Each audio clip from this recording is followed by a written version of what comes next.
मराठी विषय पत्रिका क्रमांक 5 मध्ये घटक क्रमांक 3 याच्या अंतर्गत साहित्याची भाषा या विषयीच्या व्याख्यानामध्ये आपण आज अभिधा, लक्षणा आणि व्यंजना या शब्दशक्तींविषयीचा विचार करणार आहोत. या शब्दशक्तींविषयी काही विवेचन आपण ध्वनी सिद्धांतामध्ये करून घेतलेले आहे. याच विवेचनाचा विस्तारपूर्वक विचार आपल्याला येथे करायचा आहे. भाषेची अर्थ व्यक्त करण्याची काही एक शक्ती असते. भाषा आपल्याला काही शब्दांच्या माध्यमातून आपल्या पुढे येते आणि या शब्दांमधून काही एक अर्थ व्यक्त होतो. हा अर्थ व्यक्त करणारी जी शक्ती आहे त्या शक्तीला शब्दशक्ती असे म्हटले जाते. या शब्दशक्तीचे स्वरूप कसे आहे ते आपण बघूया.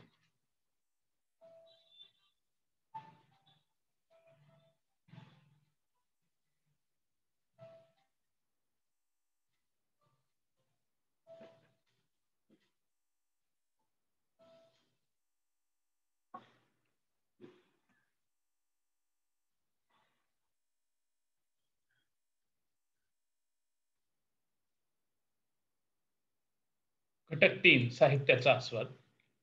शब्दशक्ती.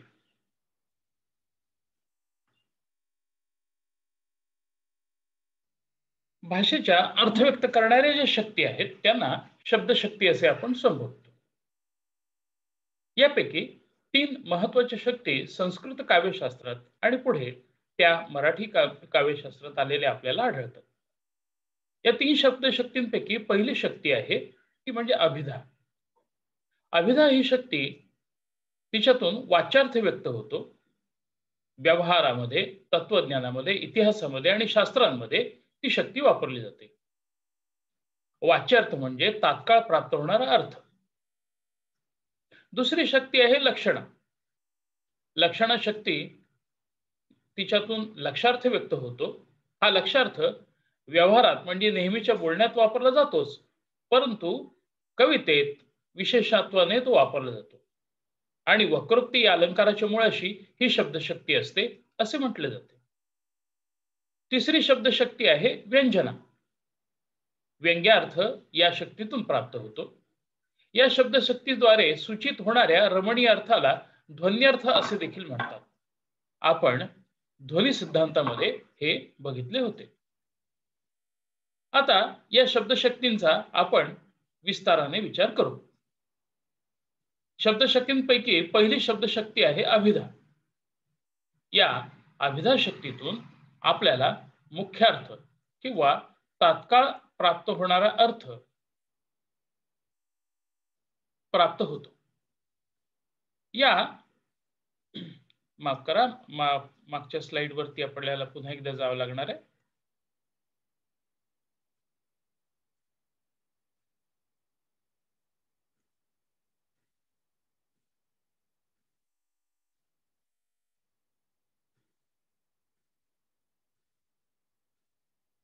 अभिधा शक्तीमधनं मुख्यार्थ अथवा वाच्यार्थ हा तात्काळ प्राप्त होतो. एखादा शब्द उच्चारल्यानंतर ताबडतोब आपल्याला त्याचा काही अर्थ कळतो. जसे झाड हा शब्द उच्चारल्यानंतर, वृक्ष हा शब्द उच्चारल्यानंतर आपल्या पुढे काही एक वस्तू तात्काळ नजरेसमोर येते.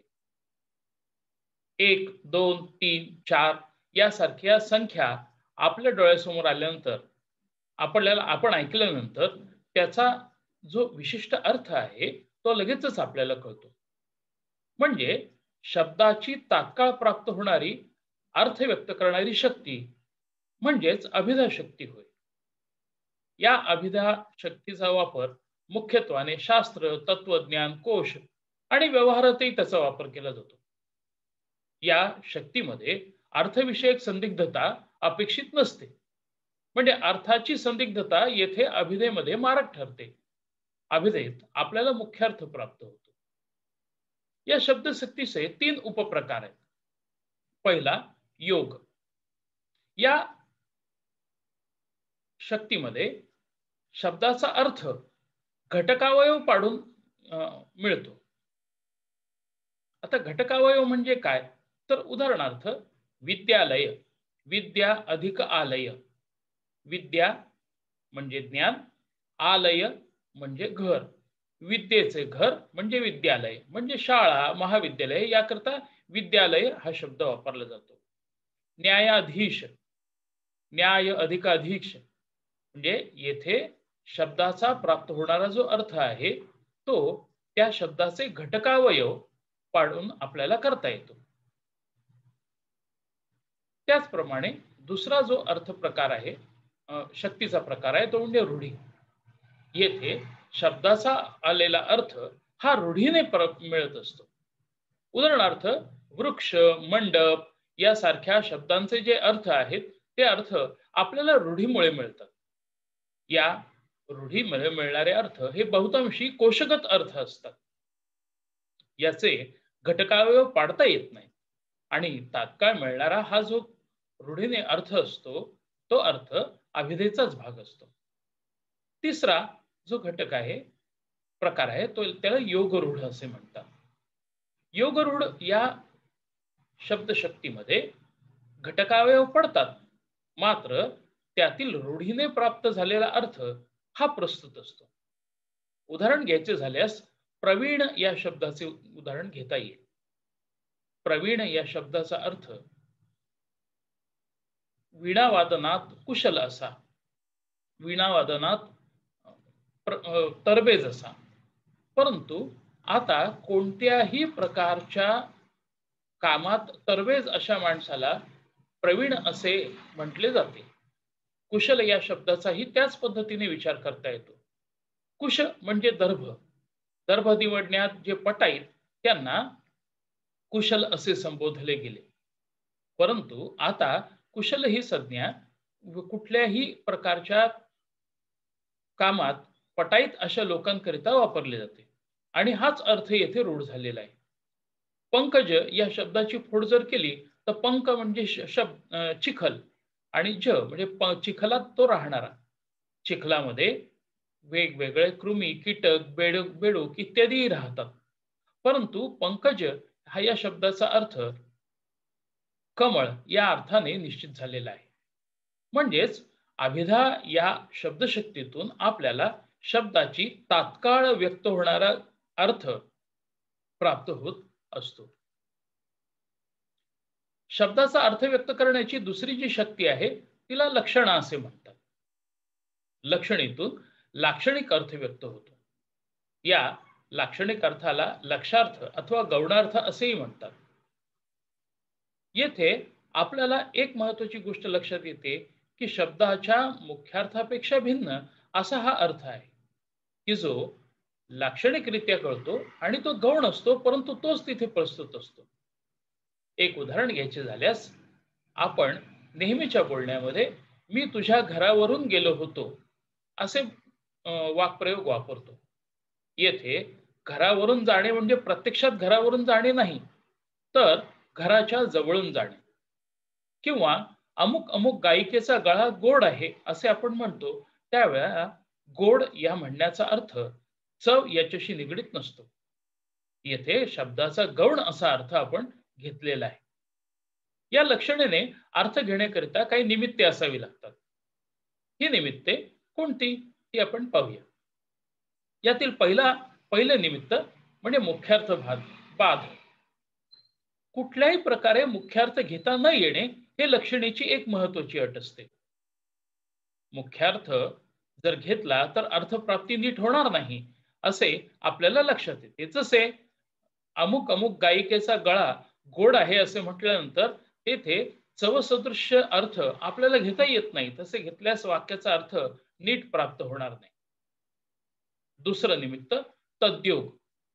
तद्योग म्हणजे मुख्यार्थ सोडून लक्षार्थ घेण्याकरिता काहीतरी निमित्त असले पाहिजे. आणि हे निमित्त कशाने येते तर ते गुणांमुळे येऊ शकते, तसेच ते कार्यकारण भावामुळे येते. उदाहरणार्थ घरावरून गेलो असे म्हणताना सामिप्य म्हणजे घराजवळून गेलो असे आपल्याला म्हणायचे आहे. म्हणजे येथे अभिप्राय महत्वाचा आहे हे आपल्याला लक्षात येते. लक्षणेचे तिसरे निमित्त प्रयोजन अथवा रूढी. म्हणजे तसे बोलण्याचे एकतर प्रयोजन असले पाहिजे किंवा लक्षणेचा अर्थ घेण्याकरतेची रूढी असली पाहिजे. याची उदाहरणे आपण पुढे विस्ताराने पाहणार आहोत. लक्षणेचे काही प्रकार आपल्याला सांगितले जातात. पैकी निरुढा लक्षणा की जी काव्यामध्ये नसते आणि तिचा आपल्याला विस्ताराने विचार करायचा नाहीये, तिचे उदाहरण आपण आधी बघू. या निरुढा लक्षणेला फॉसिल पोएट्री असेही म्हटले जाते. या निरुढा लक्षणेमधले प्रयोजन कालांतराने लुप्त होऊन रूढी शिल्लक राहते. उदाहरण प्रवीण आणि कुशल या दोन शब्दांचीच उदाहरणे आपण घेऊयात. आपण याचे उदाहरण अभिधेयमध्ये बघितलेले होते, परंतु वस्तुतः हे लक्षणेची उदाहरणे आहेत. मात्र यातील प्रयोजन नष्ट झाल्यामुळे येथे त्यांचा समावेश हा अभिधेयमध्ये झाला. प्रत्यक्ष जीवनामधील असे अनेक शब्द आहेत, ते शब्द कालांतराने प्रयोजन लुप्त झाल्यामुळे लाक्षणिक अर्थाने वापरले न जाता त्यांचा समावेश अभिधेयमध्येच झालेला आपल्याला दिसतो. उदाहरणार्थ दिवा लावला येथे म्हणत असताना, संध्याकाळी दिवे लावा असे म्हणत असताना आपण प्रत्यक्षात कुठलाही दिवा पेटवत नाहीत, पण घरामधील असलेली ट्यूब किंवा बल्ब हे आपण पेटवतो. वास्तविक एक लक्षण आहे, परंतु तिचा समावेश हा निरुढा लक्षणेमध्ये आता झालेला असल्याचे आपल्या लक्षात येते.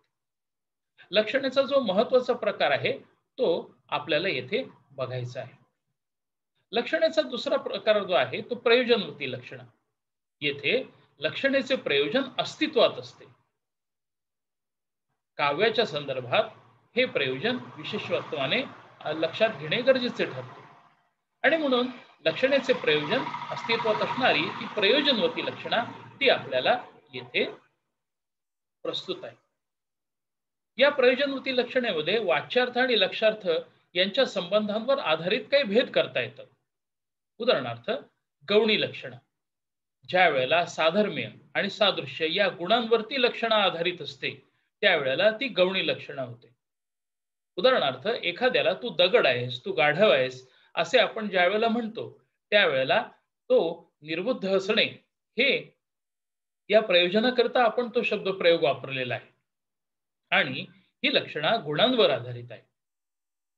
दुसरा प्रकार जो आहे तो शुद्ध लक्षण. शुद्ध लक्षणेमध्ये सामिप्य व कार्यकारण भाव यावर ते आधारित असते. उदाहरणार्थ घरावरून जाणे, माझ्या घरावरून बस गेली असे आपण म्हणतो त्यावेळेला प्रत्यक्षात ती घरावरून जात नाही तर घराच्या जवळून जाते.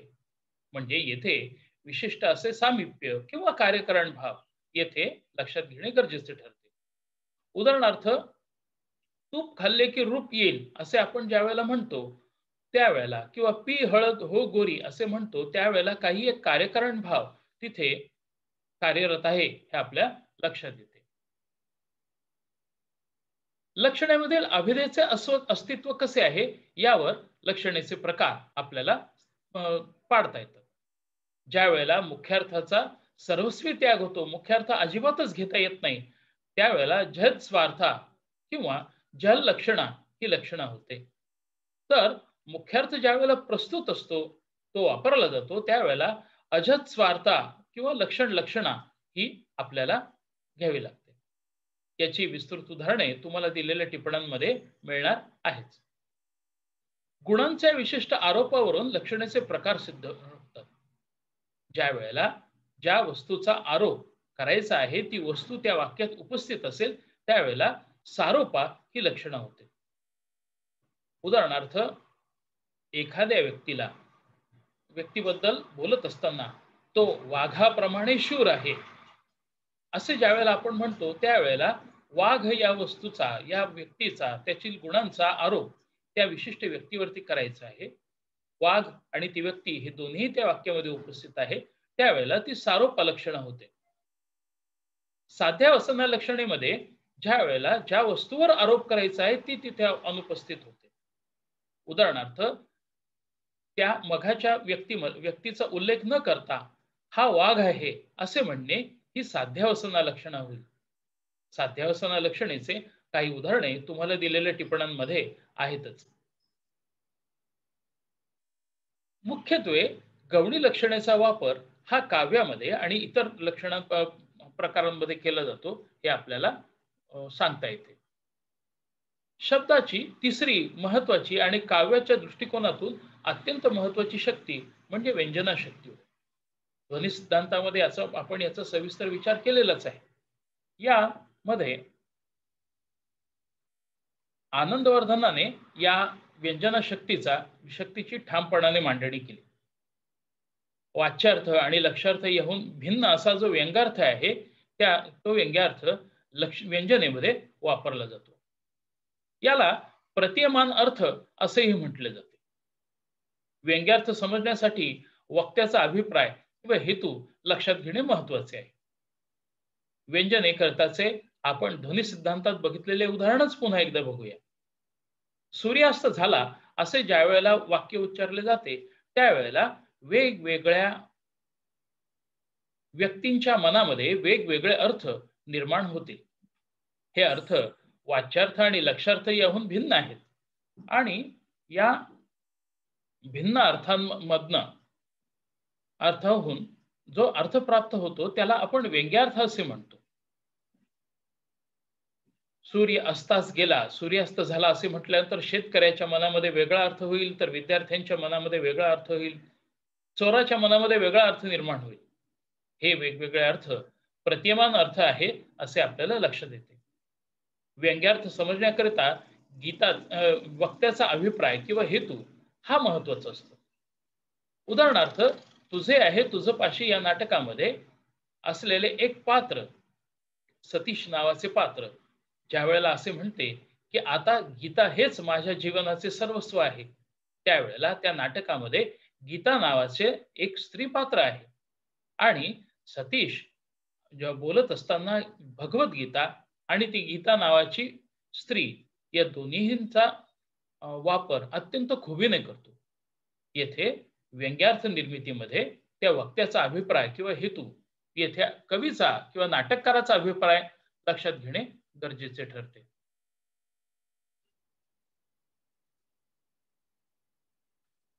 या व्यंजनेचे प्रकार 2 आहेत हे प्रामुख्याने दिसते. पहिला व्यंजनेचा प्रकार ही शाब्दी व्यंजना होय. शाब्दी व्यंजना मधील अर्थाची व्यंजकता ही शब्दाच्या रचनेवर अवलंबून असते. याचे अभिधामूल आणि लक्षणामूल असे दोन प्रकार आपल्याला सांगता येतील. ज्या वेळेला एकापेक्षा जास्त वाच्यार्थ प्रस्तुत असतात मात्र व्यंग्यार्थ अभिप्रायानेच कळतो त्यावेळेला ती अभिधामूल व्यंजना होते. तर त्यातील अर्थ लक्षणेने ज्या वेळेला सूचित होतो त्यावेळेला ती लक्षणामूल अशी व्यंजना होते. अभिधामूल व्यंजनेचे उदाहरण आपण मगाशी बघितले. येथे गीता या शब्दाचे दोन्ही प्राप्त होणारे अर्थ हे अभिधेतून प्राप्त होणारे अर्थ आहे आणि त्यातील जो प्रस्तुत अर्थ जो आहे त्याबरोबरच एक अप्रस्तुत असलेला परंतु कुशलतेने योजलेला अर्थ आपल्याला अभिप्रायाने कळतो.